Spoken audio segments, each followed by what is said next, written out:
maybe there's another way that we can value our conversation where it's not in such black and white terms. We have as many ways of thinking, I believe, as there are people on our planet.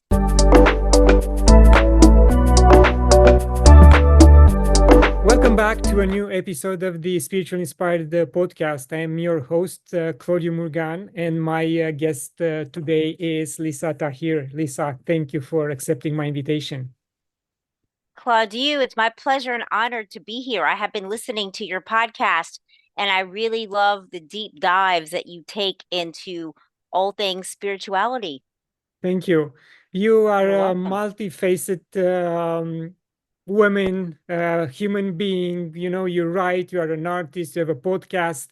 And I would like to start with your book, The Chiron Effect. And you say that is for those who prefer being happy over being right. Why is that more important? That's an interesting quote that you pulled because it's something I've heard for so many years. I don't know if any of you all listening have, and it didn't really resonate that deeply with me until I started to put into perspective kind of how much I valued being right or being accurate. And that came from my childhood, from my family, that was valued, having information, being correct versus maybe there's another way that we can value our conversation where it's not in such black and white terms. We have as many ways of thinking, I believe, as there are people on our planet. And when I thought about being happy, sometime feeling happier meant that I don't need to drive home a point that someone's not getting or that they see differently. And if I could pause kind of that judgment or need for them to hear me in the way that I was wanting to be specific around, I often found that I was being heard, but I was just translated into someone else's own language. And I think we all kind of have our own language and way of relating to the world. Yes, and I agree with you because we live in a time when we all want to be right, and especially with posts on social media, you know, is the left, is the right, very few are on the center. And sometimes I do a test when I see something who's leaning to the left too much. I just try to use my common sense and facts. And if they, again, thinking that I am right, okay, and if they Yes, reply in a more aggressive way, I will say, okay, no problem. I walk away and I'm happy that I stopped there and my ego didn't want to exactly. drill down to the point. Yes, I am right. I am right. So, yes, I totally agree with you. Yeah, and then the whole content's lost and people have hurt or angry feelings and it really didn't do anything to change one's consciousness or promote anything that's I think healthy or really uplifts us emotionally and spiritually. Yes. And talking about consciousness, we're going to touch on the self realization fellowship because you are a devotee of Oh, yeah. Yogananda like myself. And I would like Yes. to understand how was your journey and how the teachings help you evolve spiritually. You know, Claudiu, like most things in my life, I was led to Yogananda and the Self-Realization Fellowship, living part-time in Los Angeles, and someone that knew me well suggested I might want to visit. They think I would love it. And like many suggestions that fall by the wayside, I felt compelled to go. And I just fell in love with the physical place in the Palisades, the meditation grounds. There's services on Sunday. It's interdenominational and just the spirit of the people being so kind. And I believe Lake Shrine is a vortex. It definitely, I feel different stepping on that property and stepping off. I feel completely recalibrated and realigned to my truest sense of peace and contentment and joy. It just is for me a real reset on physical earth, on the planet earth. And being away, I just love the teachings of Yogananda about just meditation and finding center and really love and all of the, I think, basic tenets of a lot of teachings, but it's really easy for me to understand in Yogananda's words. How about for you? Yes, again, I stumbled upon a book written by one of his devotees. And he was born out of all places in Romania, but from US parents. And the moment Wow. he found the autobiography of a yogi, he flew back to America. He was 18. He asked Guruji to allow him to become his disciple. And then he spent many years with him. At one point, Guruji told him, "You have to go on your own, create your own community based on the same teachings, on based on the same fundamentals." And this is how it happened for me. Then I got the biography and got involved with the group here in Toronto. And by the time Wow. this interview will be released, in fact, it will coincide with a monastic visit in Toronto. That's beautiful. That's such an honor. Wow. I love Yes. this synchronicity. Exactly. And I think Guruji understood the energy of the location, as you mentioned, and that was Hmm. the positive energy. And maybe he also understood that the guys running Hollywood and being on the West LA also need from time to time to come and recharge Yes. in downtown LA at the ashram. Yes. Absolutely. Lisa, you are the one who coined the term psychoastrology. Can you please expand on that? Sure, Claudiu. It simply means where our birth chart natal astrology intersects with our personal psychology. And for me, I am a psychotherapist professionally, and I come to this work through with that lens in mind. And when I discovered Chiron, Chiron, Chiron, the Bugatti is a Chiron, so it's Chiron in our birth chart, and it reveals this area where we have sensitivities and vulnerabilities emotionally. We tend to hide those parts of ourselves and feel like they're a weakness, that they're undesirable. And it's things like being successful outwardly and on paper, but inwardly feeling like you're never enough. So you're on this endless pursuit of accomplishment, but you don't pause to value and validate yourself and let it in. Others just think you're amazing, but inwardly you feel almost like a lesser version of yourself because you haven't let in that light and really feel proud of yourself. So the key is to pause and feel proud. For others, it might be a wound or a vulnerability around neglect emotionally, physically.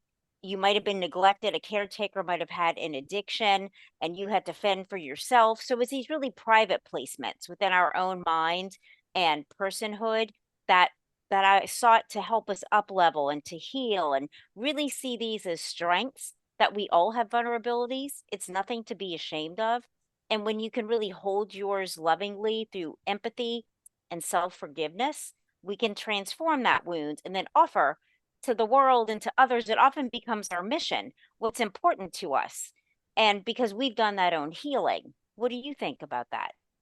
I think it's an interesting concept, and I wanted to know more about the Vedic astrologers and the regular astrologers. Are they ready to embrace this type of concept and enhance their practice? You know, that's why I kind of preface what I said coming to this as a psychotherapist, and I'm not a professional astrologer, so I would leave that question with them. But when I have interviewed astrologers on my podcast, they really love the placement of Chiron because there's been a lot going on with Chiron in people's charts. Chiron is in the sign of Aries right now, and it talks about it's really about like social movements and change and really being like on fire for what you're passionate about and really speaking clearly and living your truth. And so in my experience, astrologers have been really welcoming and open and loving what Chiron reveals about us.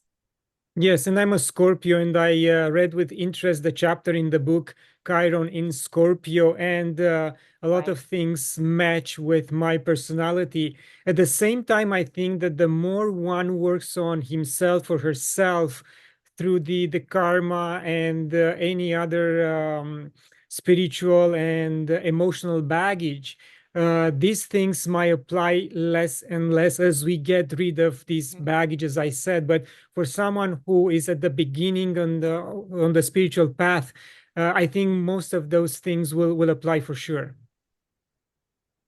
Claudiu, and it definitely resonates. People like you that have a podcast, you're in the healing modalities, the healing arts, you're doing something with your life to serve in this way. You've already started to heal your Chiron placement, whether you're aware of it or not. And as we heal our wounds, we become more free to love others as they are, and we have less hangups about them. I know it's easier for me now to be with different kinds of people, knowing I don't have to let them affect what I feel and believe. Not everything has to kind of stick like a prick, like a porcupine poking me, that I can be more like a duck and the water rolling off. Though I think that does take some real mental shifting to allow others to be who they are, knowing it doesn't diminish who you are. And I might not always share what I think and feel, but I'm aware of it and I hold it as a constant within myself. And that's been really helpful to know that I don't have to go try and change others. I just am here to live as I believe and see fit. And I love using meditation and spirituality and A Course in Miracles and such to really shape my mind to just feel like my life can be easier here on earth, surrounded by so many different people. What about Yes. for you? And I agree, and we are on the spiritual path, but we can always apply the common law um, prospect or guidelines where I don't hurt anyone and I don't damage anyone's property and I don't Right. offend anyone. That means I live in honor and I should be Mm-hmm. left alone. No one should tell me how I should live my life. And again, I respect everyone's opinion as long as they don't become erratic or they want to impose Right. their point of view on me because I don't want to Yeah. impose my point of view on them. So Yes. yes, I think we can just live by the common law, not by the laws necessarily that were imposed upon us. And so your Chiron is in the sign of Scorpio. Is that accurate? Yes.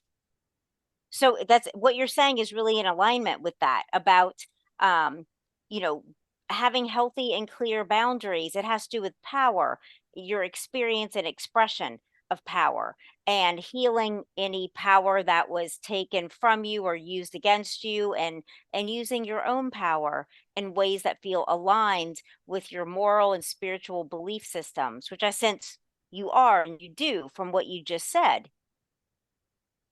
Yes, and I really like to experiment on the spiritual path.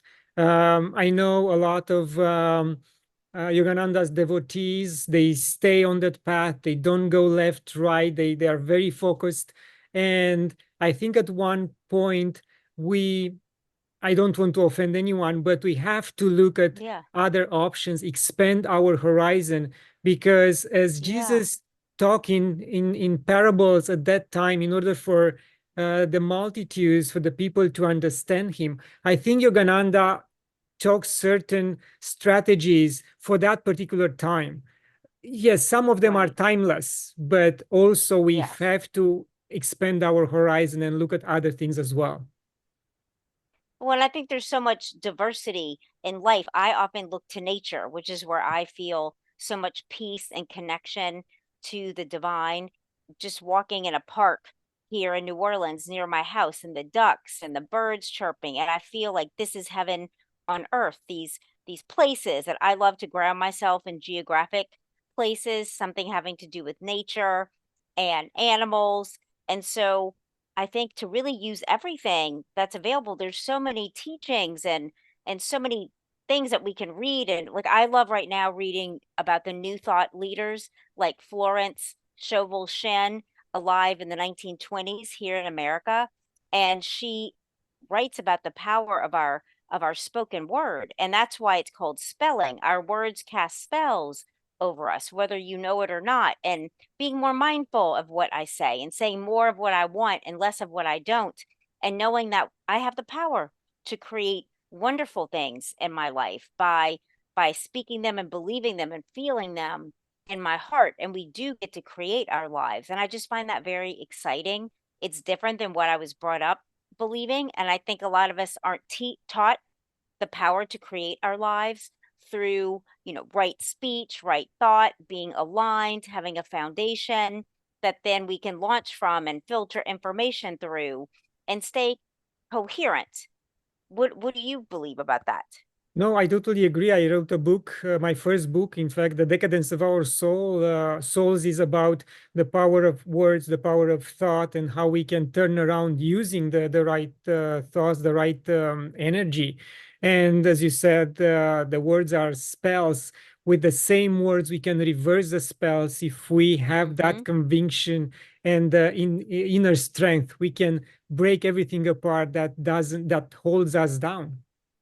Exactly. And I think that's key as we learn these new teachings and this material and how to live within the natural laws and the parameter of the natural laws, the law of attraction, the law of abundance, the law of giving and receiving, or just a few off the top of my head. When we really start to learn, as I've started to learn about that, I want to use that in my life and see what changes. And I know the first thing I've noticed is that I feel a lot better. I feel more held.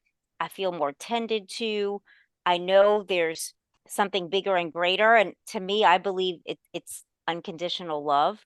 I feel like that's the energy and presence called Source, called God, and that brings me great comfort every day. For Yes. you, Yeah, I'm I curious. agree. I am with Yeah, you on the unconditional love and gratitude and prayer and meditation that all this enrich our life. And in fact, I'm trying to motivate a group of women that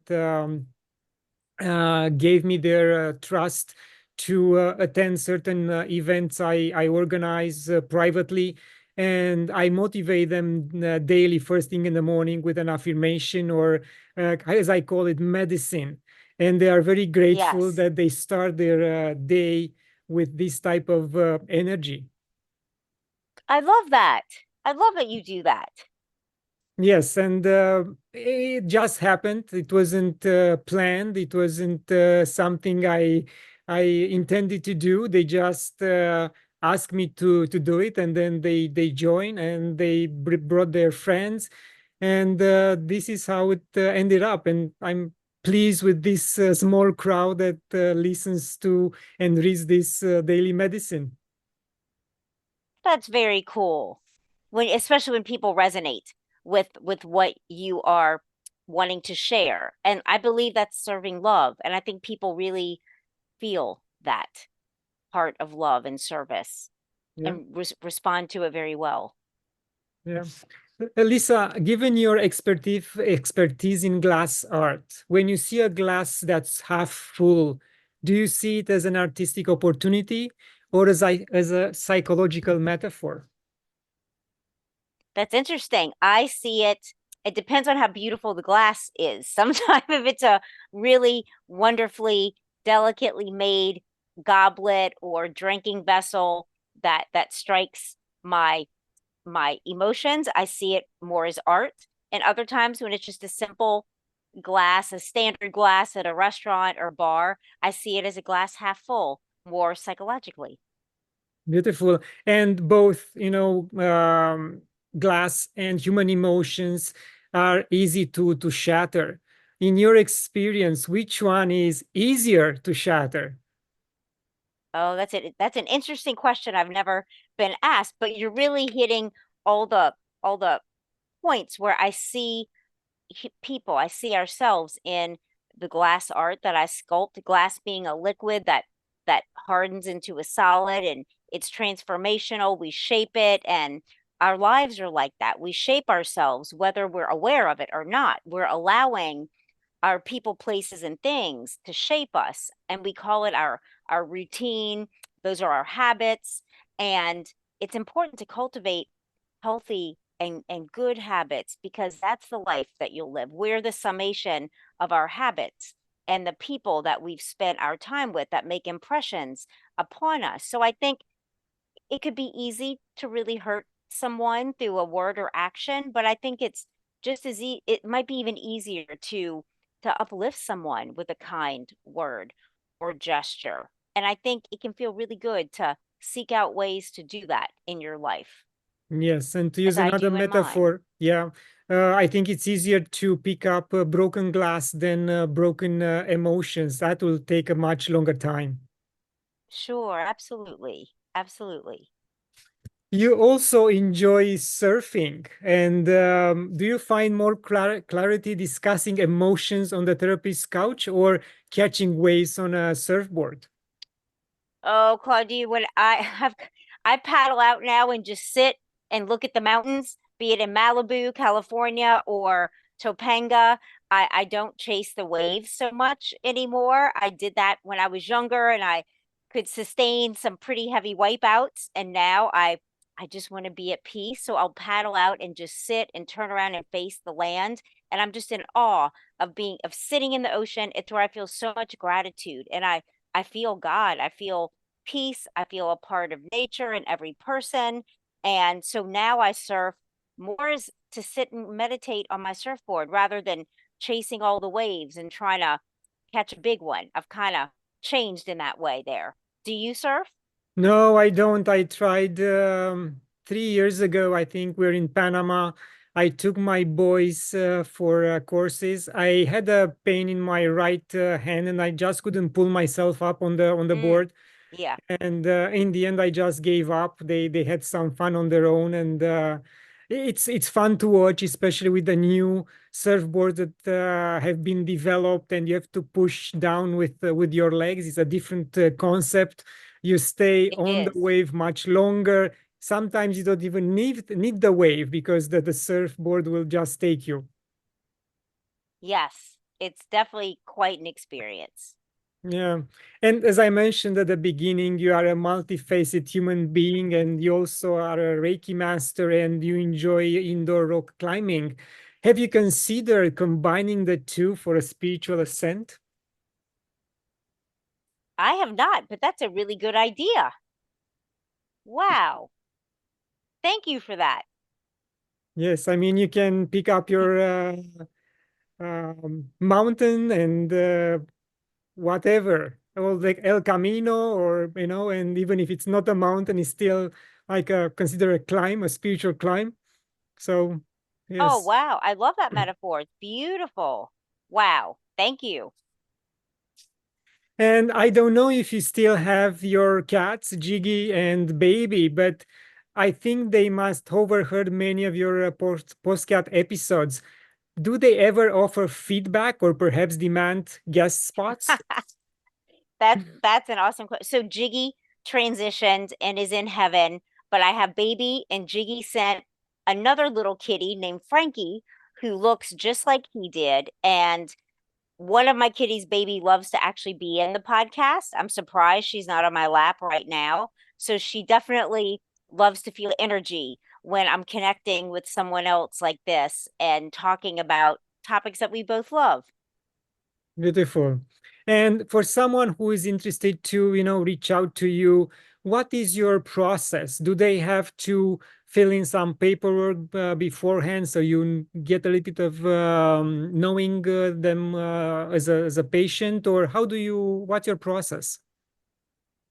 I find that kind of tedious, and I never liked it myself when I was going to meet with someone. So I do everything conversationally. You're welcome to reach out, and I offer a 20-minute consultation by Zoom or phone that's complimentary to get to know each other and see if we feel like we're a good fit before we book a session that's virtual on Zoom or FaceTime or phone for $190 per 45 minutes. And I really love working with people individually. I feel like I can get to know you better, and it's a private safe space where you can share things that might have been hard to talk about. And I just love the emotional intimacy of therapy and the sacred healing that it is. Yes. And we also, excuse me, you also discuss about the fact that you are the host of the All Things Therapy podcast. And I assume that it came with a lot of surprises. What's the most unexpected therapy topic you've explored on your podcast? The most unexpected actually thing about my podcast is that I have been doing it 9 years as of this year, 2025, and I did not know that I would be podcasting this long. I recorded episode 419 today. I know you're going to be my guest next month, which I'm delighted about. And I think the topics are as varied. My podcast has helped me grow so much. And hands down, one of the biggest growth mindset things I have ever done is to be consistent with podcasting because I get to interview people doing really amazing things across varied professions and all kinds of things I would truly never know about. So I don't know that I have a most surprising topic, but I love that I learn something every episode and I feel better after every episode that I do, even the solo shows where I'm just sharing something of interest. It's been a great healer for me. And I wonder if it has been for you. Oh, yes. And I started 5 years ago, and I didn't know how it's going to move ahead. I was lucky with a group of friends were all in the on the spiritual path, mostly shamanism, and they were my first guests. And from there, everything evolved. I got amazing guests that I, again, like yourself, as you said, I never would have thought that I will talk to them personally. It's Hmm. amazing experience. I'm at episode 214. I receive I saw gifts. I that. receive books. Is just an amazing experience. And for me right now, It is. I like to do my research to find out about my guests, and I just show up and we'll see where the discussion will take us. I mean, this past Friday, I had 4 interviews back to back. And sometimes if Wow. someone will hear, say, oh my God, I have one a day and it's too much. For me, four, I beat my previous record of three, but it was enjoyable. I really like talking to people and bringing what's best out of them. You're good at it, I'm noticing today in our conversation, and I can tell it energizes you. And that's always an indicator that you're right where you're meant to be and where you need to be. And for anyone listening or watching to seek out the experiences that you feel really like you don't look at the watch, you're not looking at your phone, you're so in the moment and captivated. And I think that's a real peak experience in life. And I think the more of those that we can curate and bring ourselves to, because we can, it just might take some intentionality. It might take you scheduling the time to actually go somewhere that you feel really good being and to get a babysitter, for instance, or ask for help so that you can have that time and not keep running yourself into the ground. I know in America, there's that value to just work, work, work. And we really need to pause and enjoy what we've been working for and actually turn off from the work and turn on to just feeling our environment, our natural environment, and allowing ourselves to reset. I don't see a lot of people doing that. How is it in Canada? It's pretty much the same environment, Okay. same bills to pay, same headaches, similar type of government like everywhere else in the world. Some people are leaving, some are still coming. You know, we all Hmm. try something new. We're thinking that is better wherever we go. Like we came over 27, in fact, 28 years ago, and Canada is not the same country as it was when we arrived. So we tried Okay. to adjust. We tried to make things better, within our group of friends, inside the family, and do things that we like. And going back to the podcast and the rewards of this type of interaction, you never know what ideas you get. And my subscribers suggested that I should put these interviews in book format.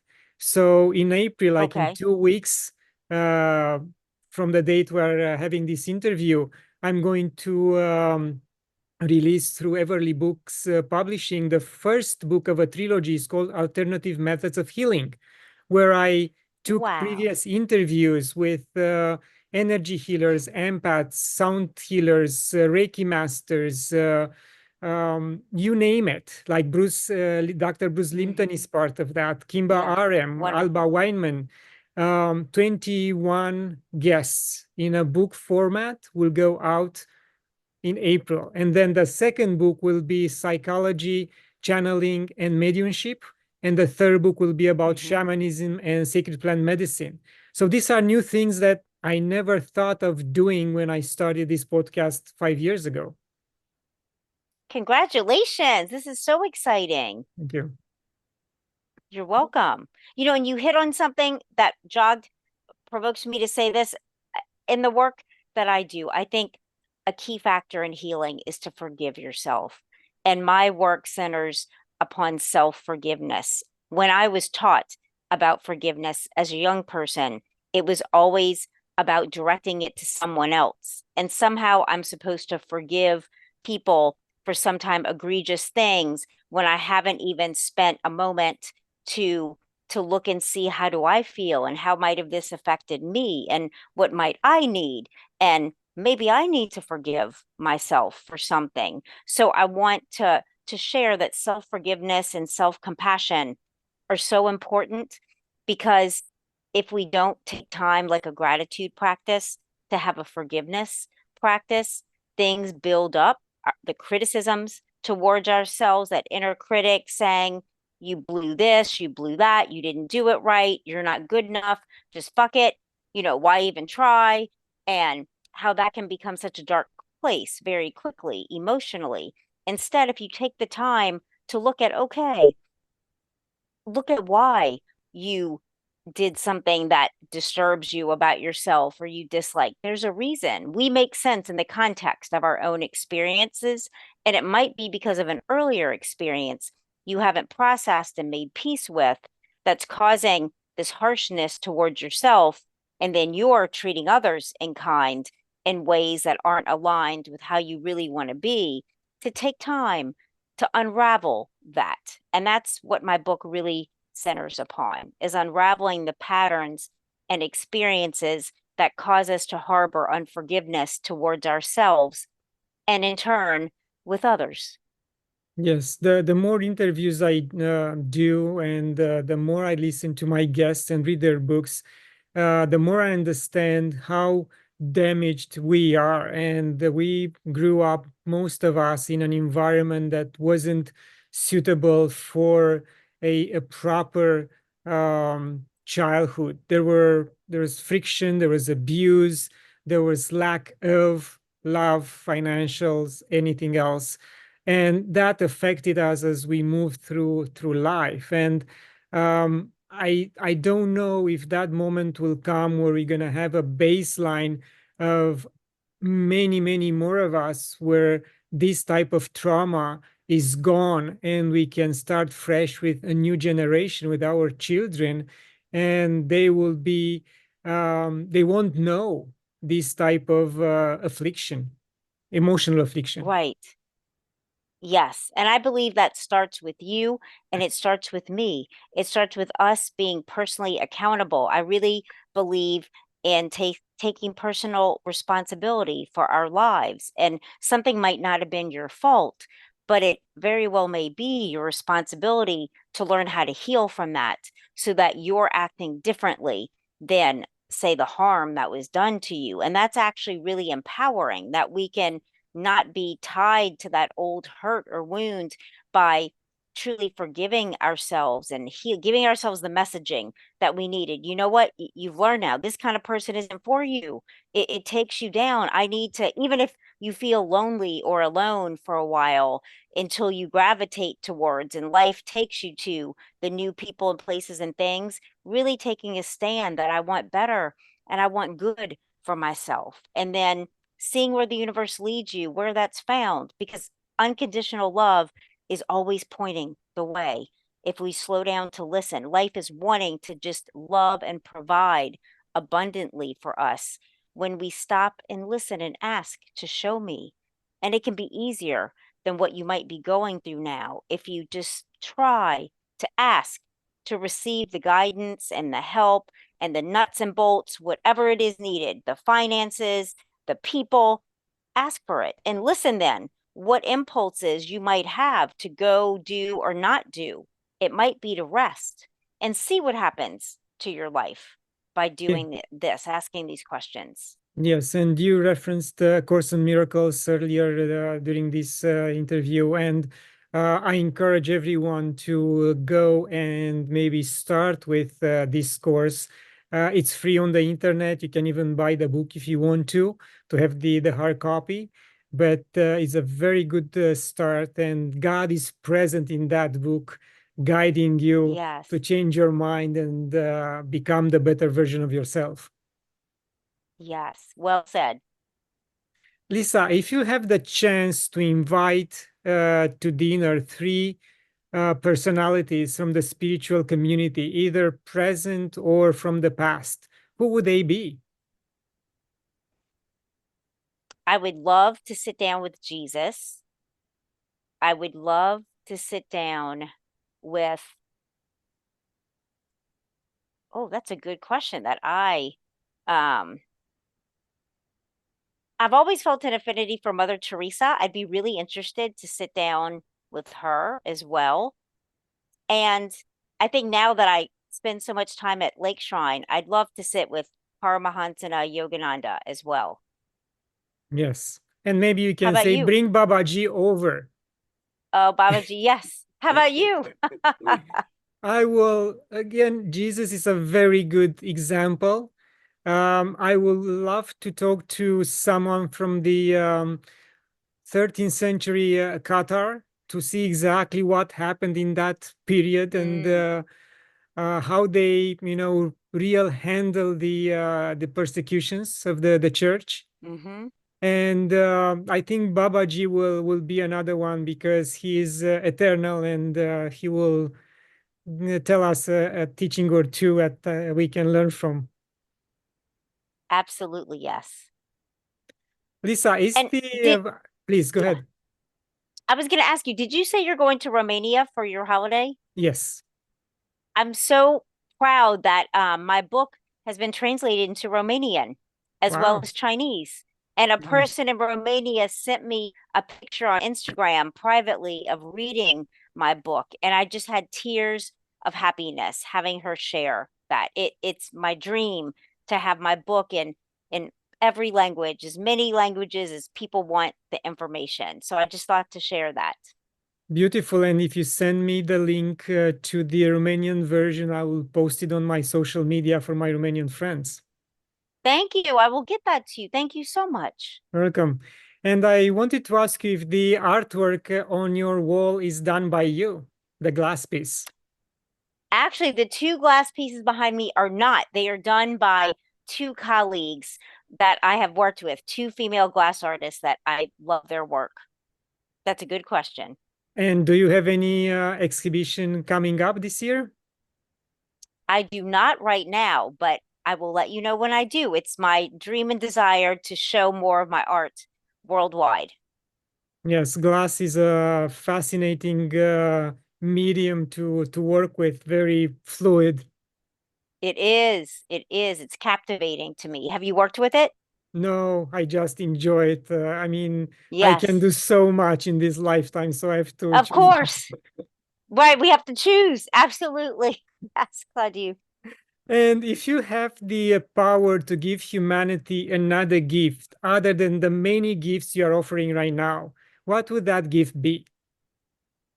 Oh my gosh, I would love to be able to give to people an unshakable sense of just how loved you are.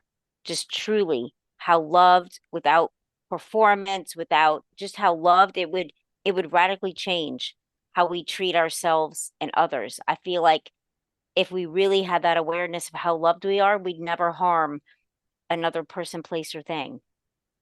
Yes, and for that we have to reach a certain level of consciousness and awareness to be able to understand that we are one. Yes, we are one. Absolutely well said. Lisa, we are at the end of this lovely discussion. Any final words? No, this has been wonderful. You've really provoked my thoughts and delighted my spirit. Thank you so much for having me as your guest. Thank you. All the best.